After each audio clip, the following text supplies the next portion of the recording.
Welcome back to Watch the Booker Man and to episode number 102 of Paul Heyman's TNA. And we begin this episode with a recap of last week's show. It was a very chaotic and action-packed show. The key takeaway probably was the return to the company of Paul Heyman, who had been away for a couple of months. He was confronted by CM Punk early on in the night before being physically threatened by AJ Styles. This was after he failed to deny accusations from Mr. TNA that he was in some way supportive or in some way enabling CM Punk and the New Age of Honor's crusade against the company to happen. Paul Heyman almost felt the wrath of AJ Styles. However, Styles was jumped by a member of that crusade, Samoa Joe, laid out on the concrete at ringside, a serious injury sustained, and Mauro and Taz put that over as they introduced the show. AJ Styles is not here tonight. The Ring of Honor World Champion suffering serious damage as a result of what Samoa Joe did. And coming out from the back, Christopher Daniels, he's furious about what happened, of course, and while he wants to bring CM Punk and Samoa Joe out to give them a piece of his mind, just like he did to Paul Heyman last week after the incident, he's smart enough to know that wouldn't end well. Instead, he's going to wait for tonight's main event when he goes one-on-one with Samoa Joe. But first, he wants to speak with Bryan Danielson.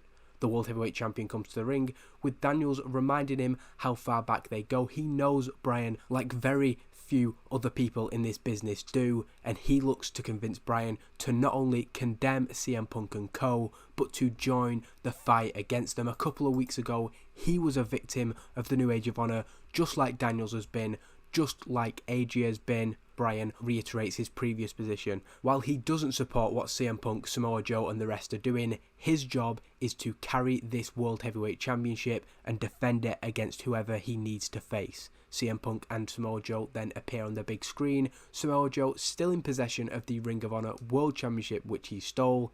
He knows that Bryan wants this title, but this isn't Joe's title to defend. He's not pretending that it's his title just because he has it in his possession.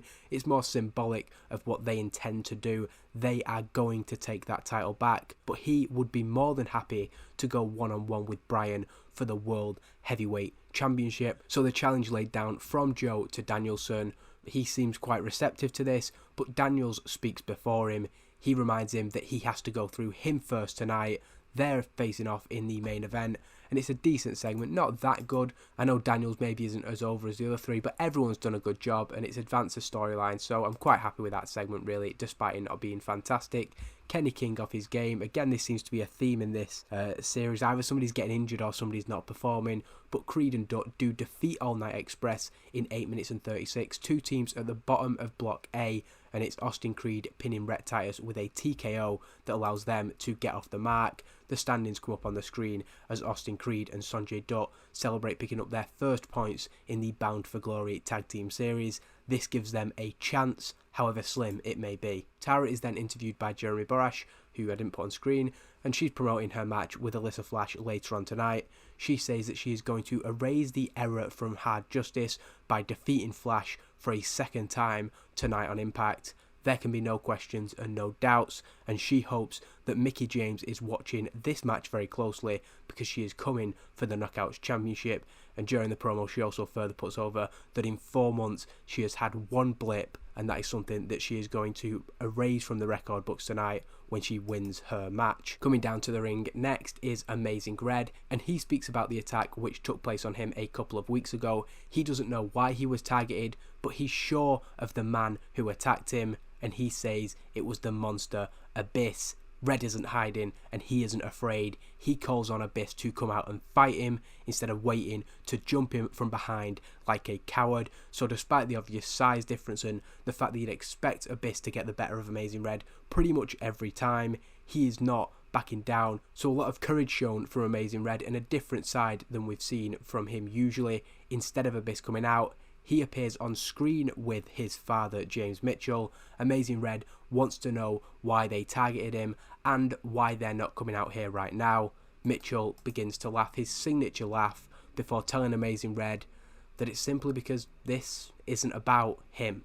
This isn't about Amazing Red, but we do find out who this is about, because having held a piece of paper throughout Mitchell's words, Abyss turns it around to reveal a photograph of Amazing Red's cousin, Rosita. Abyss and James Mitchell then walk away, with a frantic Amazing Red leaving the ring and running to the back. Of course, if they're in the back and he's in the ring, then Rosita is very much in danger, but Red is doing his level best to get back there before they can find her. Why they have this interest in Rosita is yet unclear, but Abyss and James Mitchell are not somebody who you want to be stalked by, that's for certain. We then get a very short match, and it's just giving Roderick Strong a win.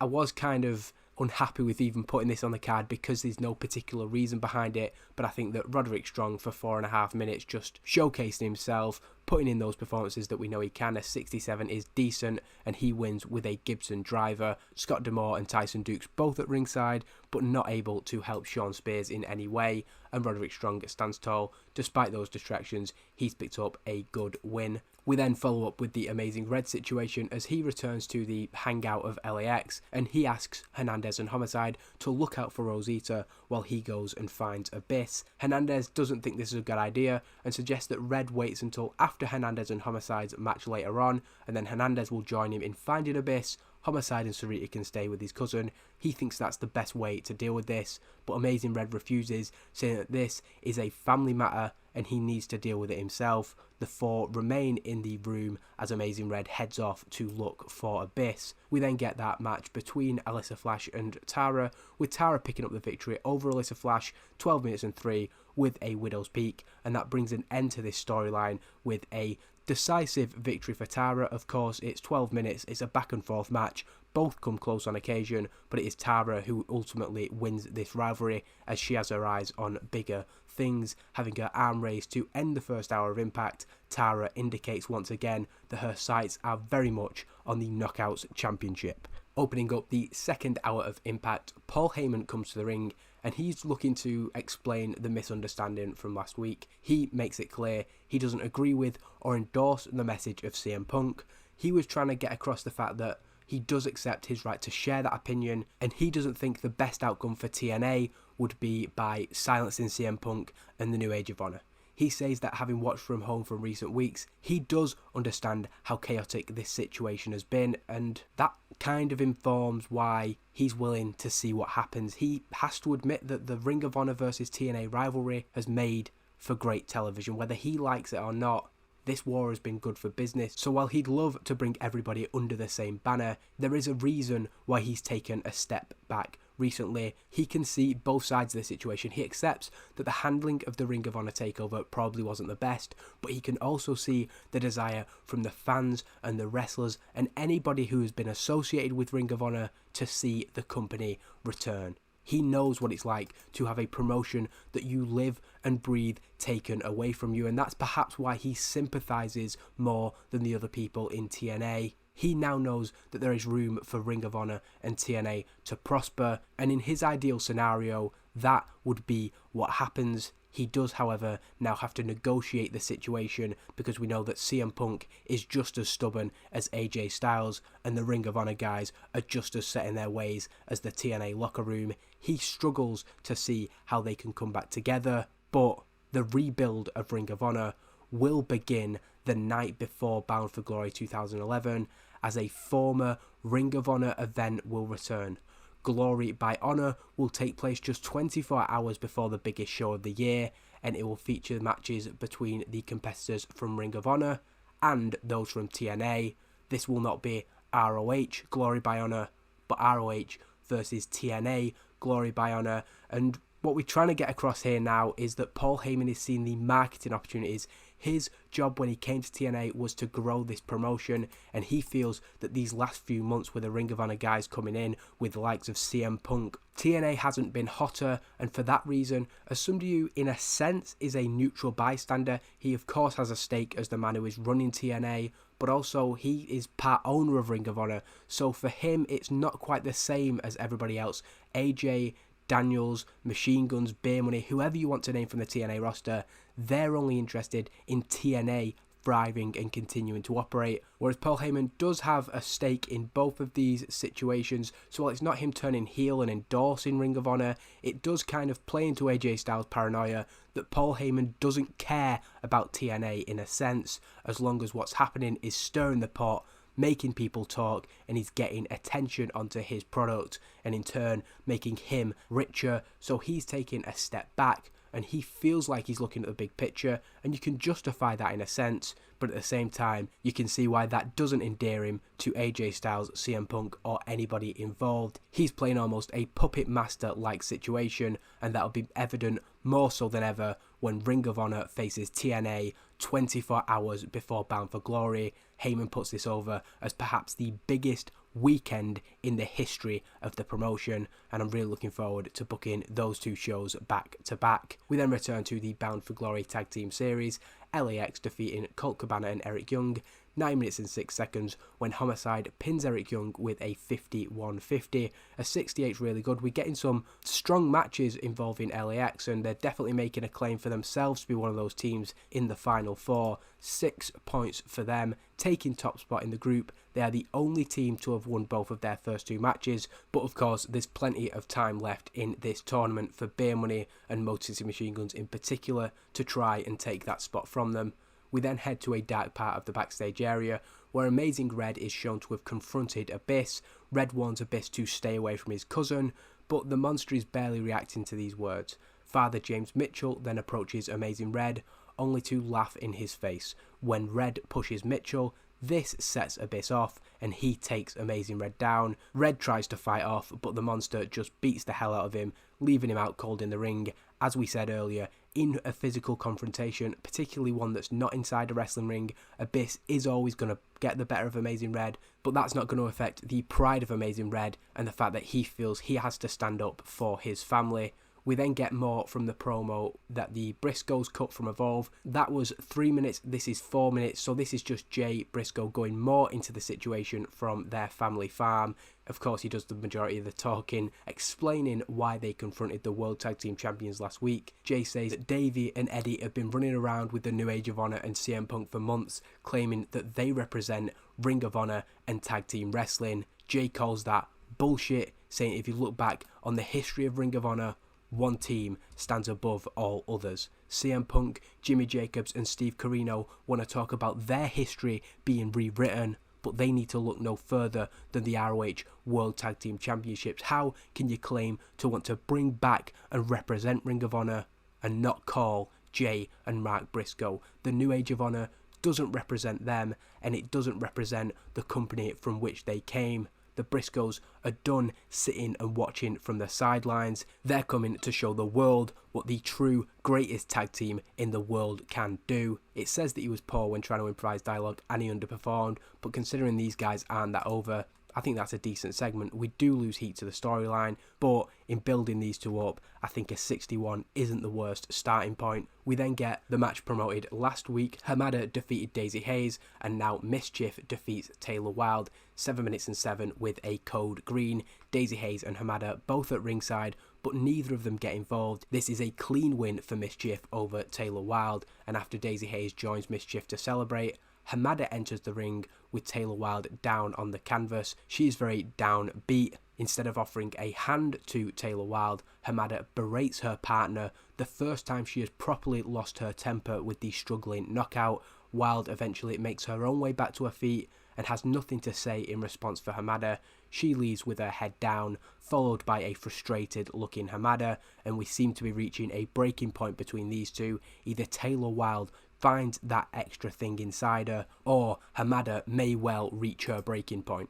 We then get a promo with Jimmy Jacobs and Steve Corino, and they speak about the fact that the New Age of Honor hold both the World Tag Team Championships and the X Division Championships, and there's still people who want to question them. They hold 2 of TNA's championships, and if that's not the proof of their dominance, then nothing is. Steve Corino adds that not only are the tag team titles confirmed to stay with them until TNA's flagship show of the year, but when the Kings of Wrestling inevitably win the Bound for Glory Tag Team Series, it'll be the perfect celebration of what they've done.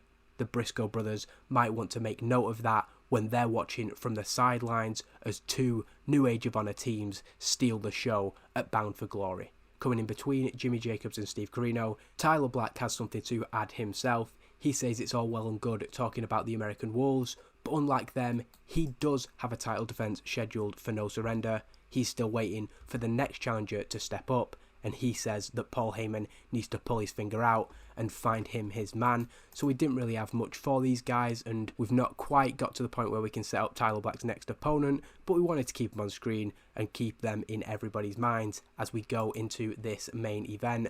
And Samoa Joe defeats Christopher Daniels 14 minutes and 6.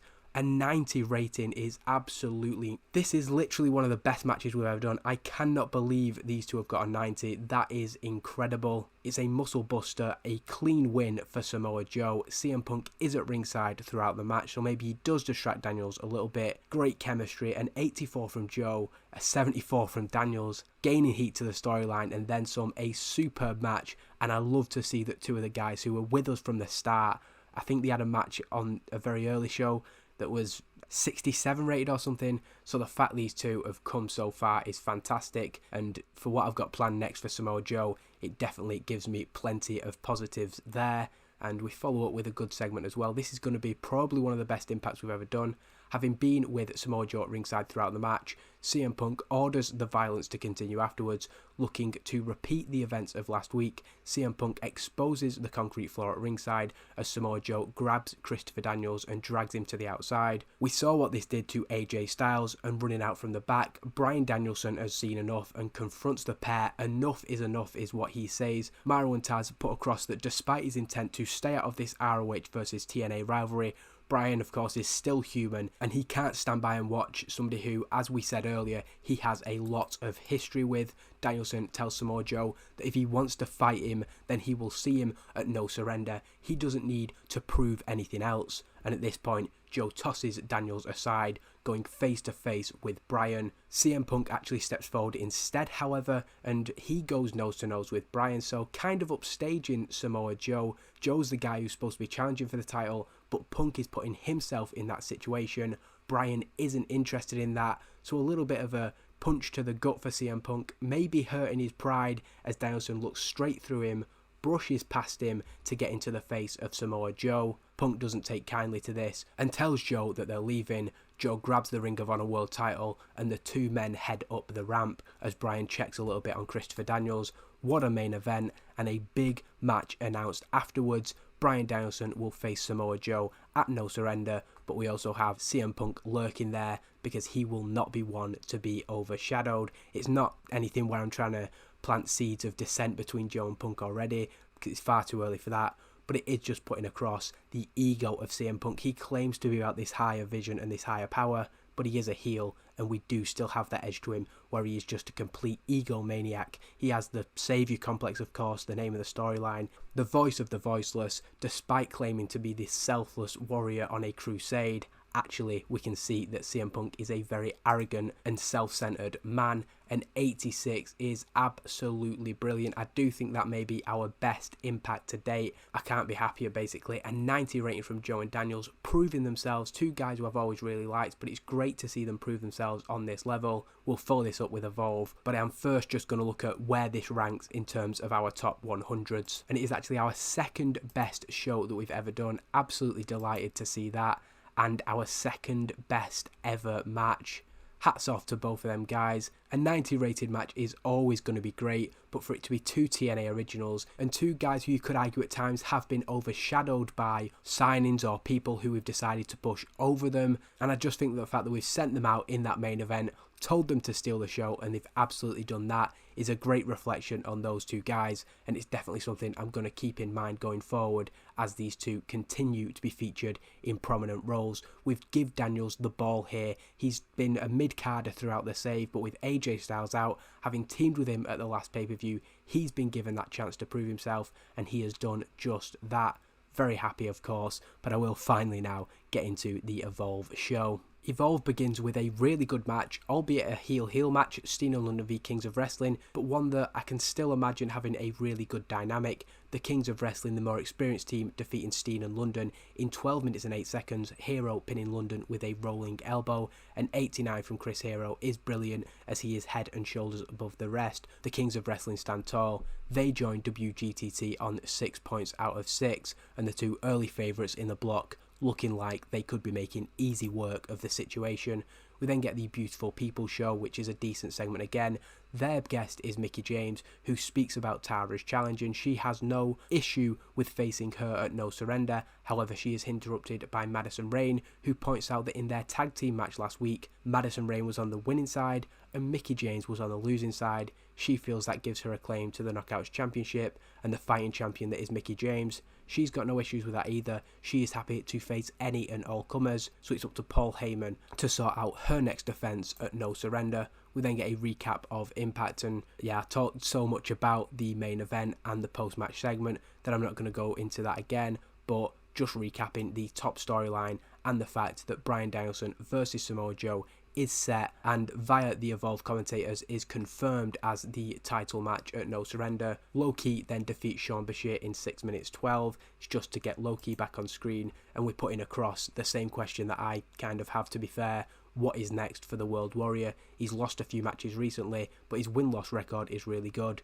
and he's such an asset to this roster that we want to keep him on screen as much as possible. We then get a segment with Desmond Wolfe speaking to Mike Tenay. Mike Tenay unfortunately not doing well that script, but Wolfe doing well, so gaining heat to the storyline. He's tired of it all. He lost to Lethal because of all the shenanigans, but quite frankly he's sick of discussing and trying to navigate this situation. He agrees to defend his title against Jay Lethal next week. You could say that's fair enough because Lethal did pin him, but this is more a case of Wolfe being sick and tired and wanting to get this guy out of his life. We then see Beer Money pick up a victory over the Young Bucks. Another really good main event. I've always tried to highlight it, but this tournament is just putting over how many great teams that we have. Nick and Matt Jackson have been probably lower mid-card, as you'd call it. A lot of their matches they've been losing, but when you give them the chance to step up, their match with LAX last week, their match with Beer Money here, they can deliver no matter what. Two absolutely incredible talents, but Beer Money do pick up the victory tonight, as they are quite simply one of the best tag teams in the world. They celebrate their win,